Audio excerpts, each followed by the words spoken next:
So, eto na nga guys, hindi naman halata sa pa-cake ni Mrs. sa birthday ko na mahilig ako sa manok.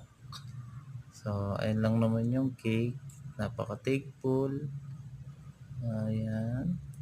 First time ko na nabigyan ako ni Mrs. ng ganyang cake. Surprise ni Mrs. ng aking 30 years birthday. Ayan. May palobo pa. So, ayun. Nung bago kami matulog, ayan, ako lang din nagtanggal. Yan. Yan. Pero may cake. Ito ang the best cake. Love you, darling.